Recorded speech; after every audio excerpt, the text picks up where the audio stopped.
So WWE has just released a bunch more guys, and it sucks every single time. And one of those people, although of course they're all bad, was Fandango. And I have been watching Fandango for what feels like 15 years of my life. And you remember that time the whole Fandangoing was a thing? It was like, whoa, I can't remember how it went. If only we'd pulled the trigger a little bit more, but I tell you this, they are all very talented cats, and I don't doubt they're gonna smash it elsewhere, or at least that's what I hope. But the machine and the grind does keep on going, so SmackDown literally had an event about 32 minutes after all that had happened, so now we need to find out, well, does it get an up or does it get a down? And we do that with me, Simon Miller for WhatCulture Wrestling, using this the finger of power, which does indeed give the good bits an up and the bad bits a down. It's just a little bit of a critique. You don't have to agree with me, but let's up those downs for Friday Night SmackDown.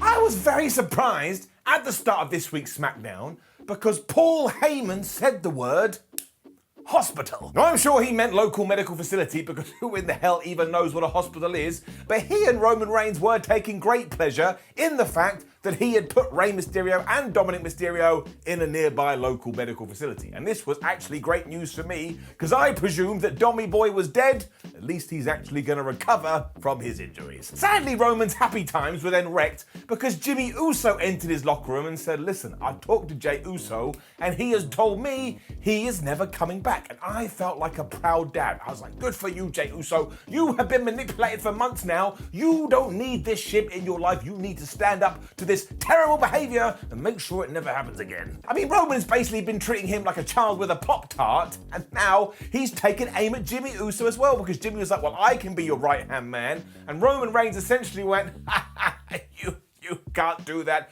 You're an absolute buffoon. Even then, though, Jim Bob was trying to convince him, and this hurt me deep down in my tum-tum as well, because I was like, Jimmy, you better have a plan up your sleeve here, because I don't need to see anybody else succumb to our tribal chief, especially not an Uso. They have been through too much. Still, Jim said that he is going to prove it, and this whole storyline is just great. Like, it's long term, it plods along every single week, and it gives you nuggets of goodness that get you invested.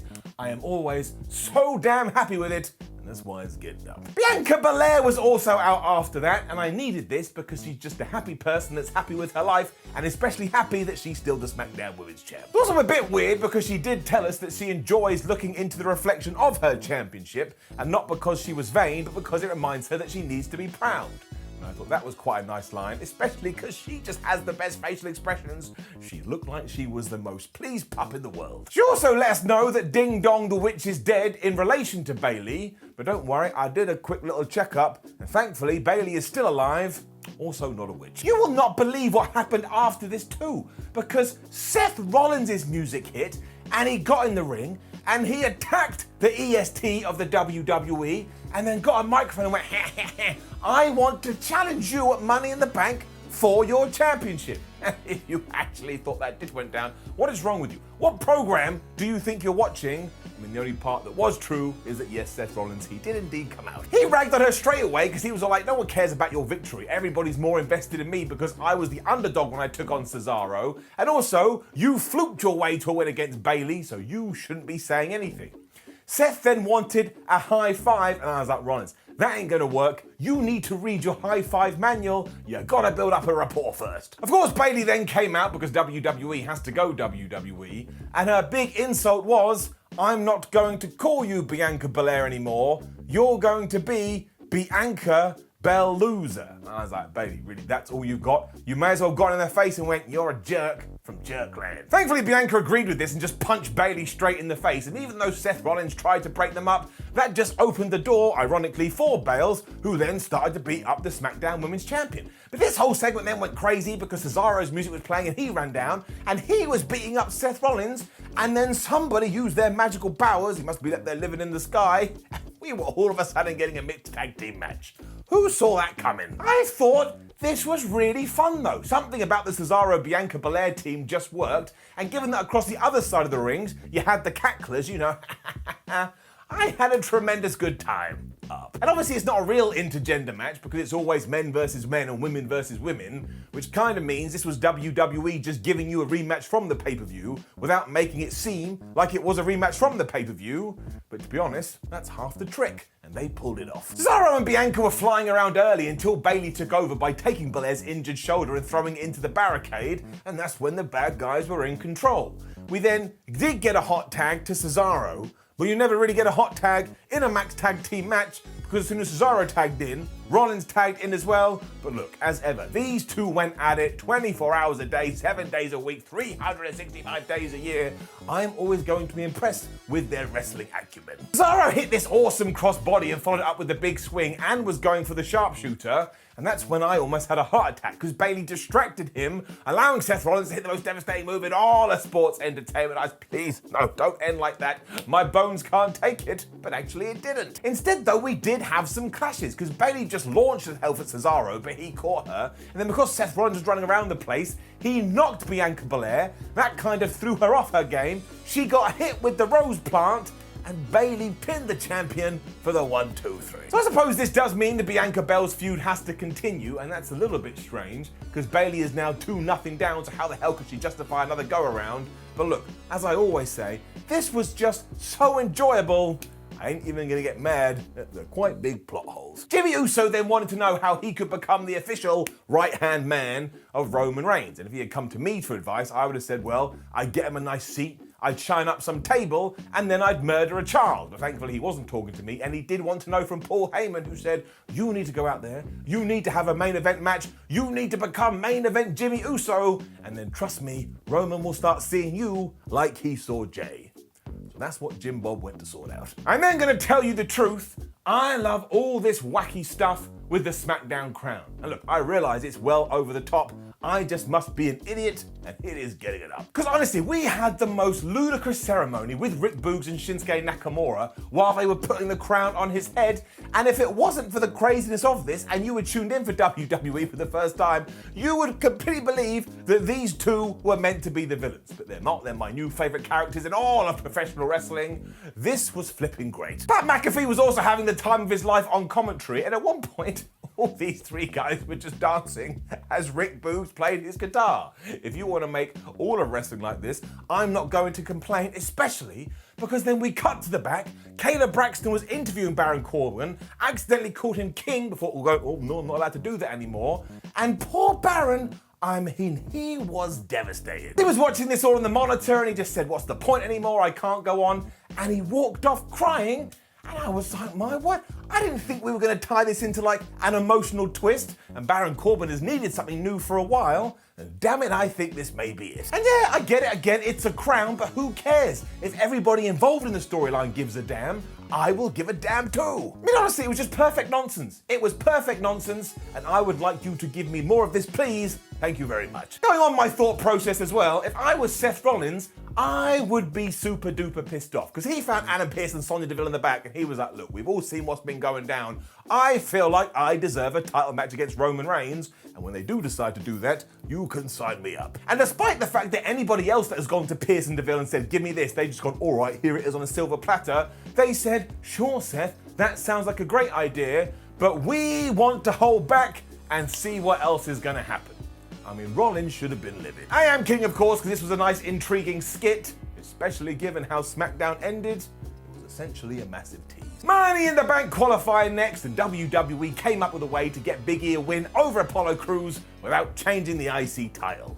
You damn right. Up. And the long and the short of it is that these two, they just don't have bad matches. The chemistry is awesome, and I think it would be impossible. Also, Big E needed something like this because his program and feud with Aleister Black was just running to the ground because in terms of what we're seeing on the TV, Aleister Black just vanished. So thank Flubbins he got the victory here. Of course, Commander Aziz was just interfering as much as he possibly could, which begs the question why nobody in management has gone, we should probably ban him from ringside. I mean, at one point, Big E had the stretch muffler on Apollo Crews, and Aziz just grabbed him and put him on the ropes. How is that fair? This allowed Apollo Crews to hit Big E right in the face and then hit this awesome frog splash German suplex thingamajig for the 1, 2, 3. And then when Big E was on the outside, Aziz was attacking him again. And finally the referee did see this and he went, you know what, Az, you have to go to the back. And he left. I mean, it only took around about 78 years. Apollo then went for the most devastating move in all of sports entertainment, and once again I broke down inside. But WWE rewarded me once again, because Big E kicked out of that, he hit the big ending, and he won, and it was perfectly clean. He deserves his position in that ladder match. My word, I could have cried. This also does mean that yes, Big E is going after that briefcase, and just to let you know where I stand with that, give him the thing. That's right. Sami Zayn was then being interviewed when from nowhere he was informed, by the way, Sam, next week you're going to be in the Money in the Bank qualifying match against Kevin Owens. And if you are someone that enjoys social media, this would have had you scratching your head. Because this absolutely has to be a last minute decision, because KO told everybody in the Twitter sphere recently that he is going to be taking some time off. Then I can only assume that the writing team looked at their books and went, we've got to do something here.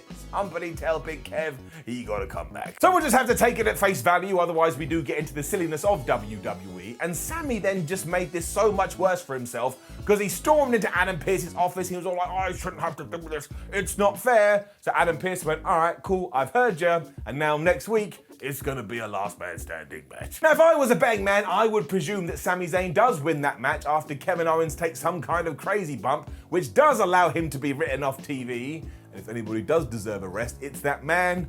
He always gives it his all. Sonya Deville then carried this on by walking to the ring and just telling us who from the women's division on the SmackDown side is going to be in their Money in the Bank. And do you want to know why she did this? I have no idea, but I'm going to presume that it's because the roster on SmackDown when it comes to the ladies is a little bit shallow at the moment, hence why Bianca Belair and Bayley is still going on.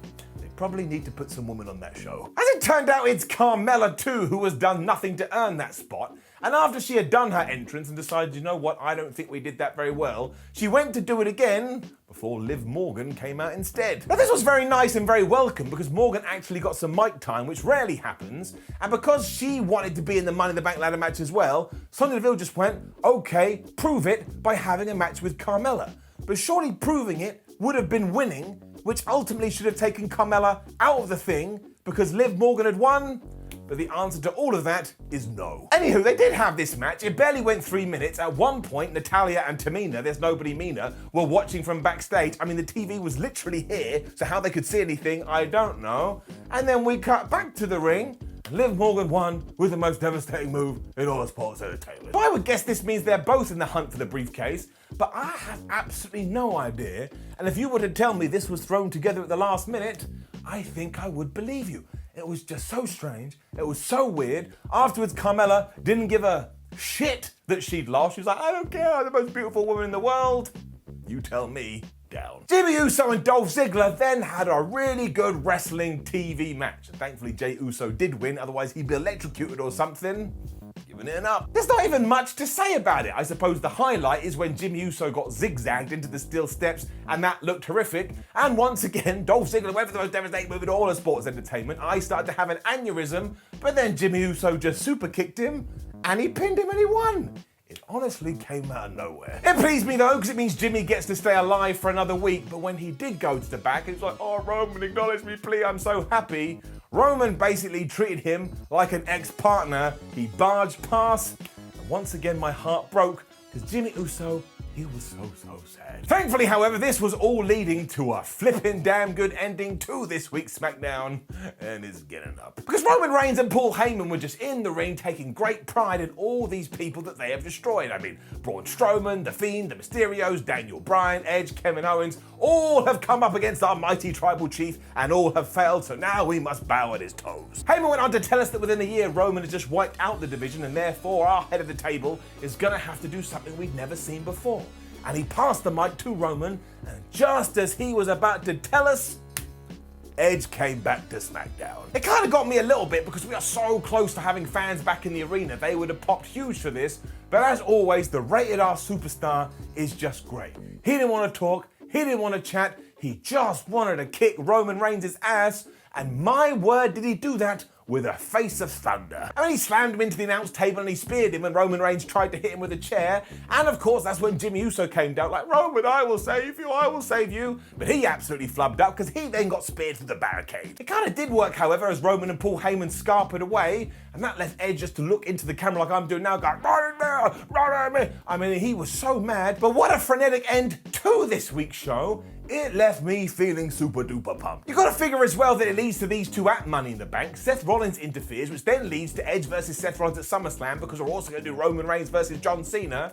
And I'm sorry, but that's a pay-per-view I want to see more than my own mother. That's not true, Mum. I love you very much. But I kind of feel like SmackDown is about to get even better still. And how in the hell is that a thing? So it was great to see Edge back. Once again, he was just so damn intense. I was like, man, he's getting me. I'm a little bit scared by him. So overall, you bet your ass is getting up. Now, don't forget to leave a comment below and let us know what you thought about last night's SmackDown. Like the video, share the video, and subscribe. Head over to WhatCulture.com so you can stay up to date with the wrestling news. Come say hello on social media. And there's a bunch of ups and downs on this YouTube channel right now. If you have missed any wrestling show, we will keep you up to date. My name's Simon for WhatCulture. Make sure you have a good weekend, and I will see you soon.